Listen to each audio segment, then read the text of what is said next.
Welcome back to my Astro Imaging Journey channel. And today we're going to be revisiting the bubble nebula data. I was actually kind of curious. This image turned out pretty good in my opinion, given the DSLR, some higher noise, it's one of my better images. So I wanted to revisit the data and go back to, let's pull that up. Let's pull this up here. I want to go back to my exposure episode and the table of squares. I wanted to see if I actually got an improvement in quality and SNR at the various levels. So, in theory, if we want 15 times the SNR over a single image, we should have 225 subs. So, let's look at what I did over here. So, as you can see here, 225 subs. This is what we used in the previous episode where we actually processed it. And then all I did was just went to the bottom because it's sorted by temperature. I just went to the bottom and I started removing what I needed to get to 196 frames, then 169 frames, so on and so forth. So we come down here. Only 4 subs inside that folder. So now let's go over to PixInsight. And as you can see over here, I went all the way through the processing to get what normally would have been an integrated image. And let's look at some of, this was darks, flats, bias, star alignment, subframe selector, and weighting,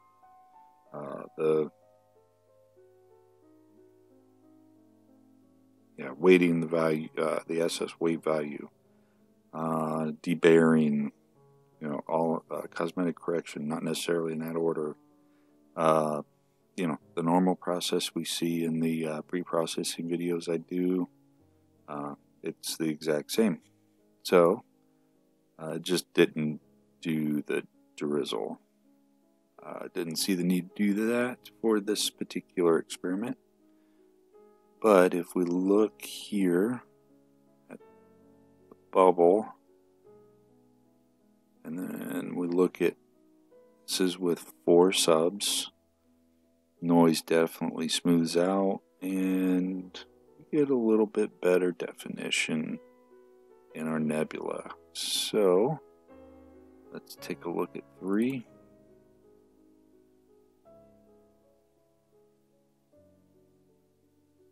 And 3 over 1 is definitely better. And 3 over 4, a little bit brighter. And still looking pretty decent. There's some artifacts right here though I never noticed before. They're not over here. That's interesting. So let's jump ahead and let's look at 9.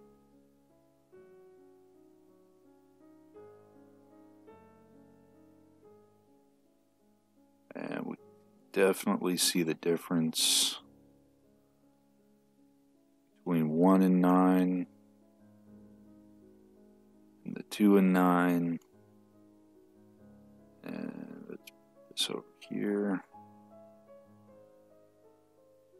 If we open up 15, this would be 15 times the SNR using the rule of squares. And Yeah. Let's pull up 14 and replace it with 9. Or replace the 9, rather.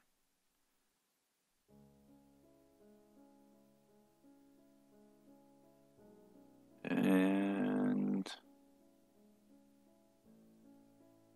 if I go in,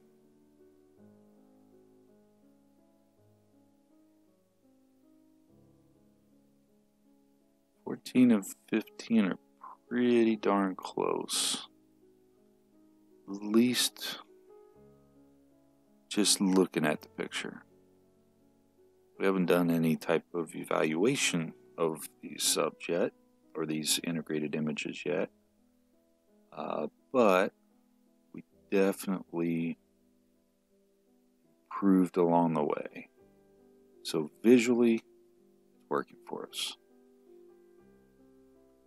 Let's go back over to workspace 1, and as you can see, I already brought in all of the integrated images and measured them. We're sorted by the weight that normally would have been calculated. According to this, 9 is my worst image. 1 is actually, single sub is right in the middle, but 15 gives us our best image. And we are looking at full width half max, centricity, as well as SNR weight. Okay. So if we look at FWHM, and we're all over the place.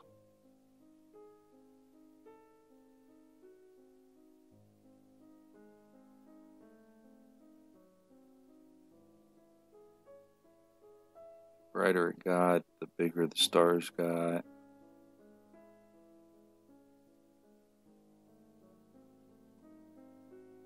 And 9 times are 81. It's our worst for bloated stars. But I want to look at the SNR weight.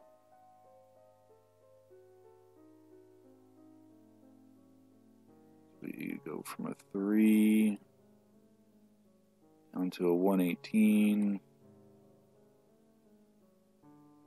Let's look at our file order, and we go 1, 2, 3, 4, 4 and 5 are reversed. 6, 7, 8. Okay, so according to SNR weight, with the exception of 4 and 5, everything is in line with more subs we get, the better our SNR gets. And I'm pretty sure I know why this occurred.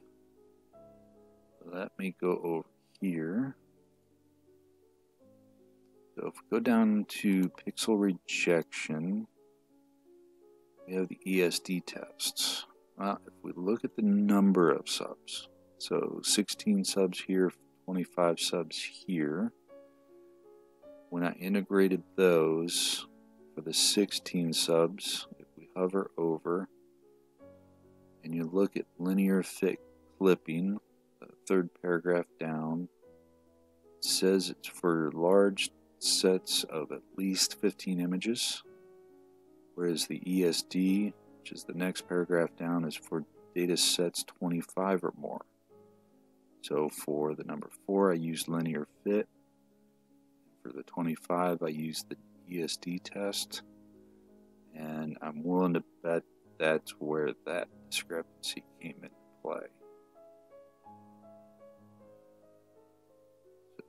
That theory holding, I would be curious to see what I would get. And I have not done this yet because I hadn't looked at the data.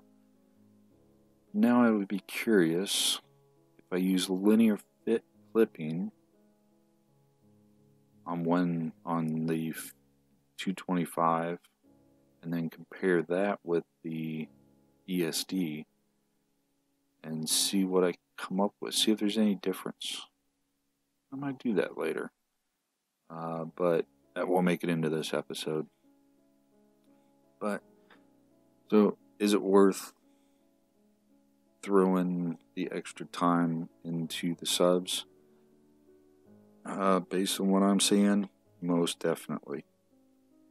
Let me pull this back up. So for the galaxies, we're only, that's almost one night. If I can usually get a galaxy in 2 nights. If I can actually get 2 nights back to back that are not cloudy and raining. Clusters. Right now, long winter nights, we could get 2 clusters in, but it's the nebula, the targets that we all kind of want to try our hands at, that take forever. 21 hours, 15 minutes. That's just a lot of time. Those are 5-minute subs at 225 exposures. That just takes forever. So I definitely think that's where I'm going to stick, because I really wanted to see, is there any real benefit?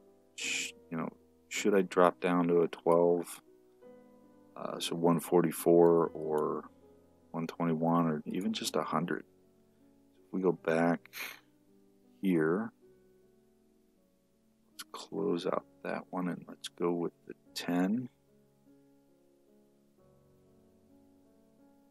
This is probably where I would have been.